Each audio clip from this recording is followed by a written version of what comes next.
দেখেন এই যে রাস্তা ব্লক করে ভুট্টা লারি দেওয়া হয়েছে, যে মোটরসাইকেল একটা যাইতেছে, মোটরসাইকেল অনেক ধীর গতিতে। বিভিন্ন সময় দেখা যায় যে মোটরসাইকেল টলবল খেয়ে মোটরসাইকেল অ্যাক্সিডেন্ট করে। তো এটা কি ঠিক হয়েছে? পুরা রাস্তাটা দেখেন কিভাবে ভুট্টা লারি দিছে। একটু ফাঁকা রাখলেও এদিক দিয়ে মোটরসাইকেল বা ভ্যান যাওয়া আসা করতে পারতো, কিন্তু এমন পরিস্থিতি পুরাটাই ব্লক করছে। ওই যে সামনে দেখা যাচ্ছে একটু ফাঁকা রাখছে, কিন্তু এই জায়গাটা সব ব্লক করে রাখছে।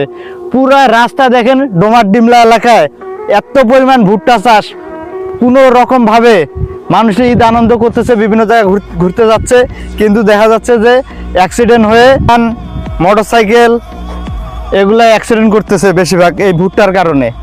এত পরিমাণে খ্যার নাড়ি দেওয়া হয়েছে যে একবার হাঁটু পর্যন্ত। এই যে মোটরসাইকেল আরেকটা আসতেছে, দেখেন কিভাবে ছোলো করে যাইতেছে। এই ভুট্টার কারণে মোটরসাইকেল অ্যাক্সিডেন্ট হইতেছে, ভ্যান অ্যাক্সিডেন্ট হইতেছে।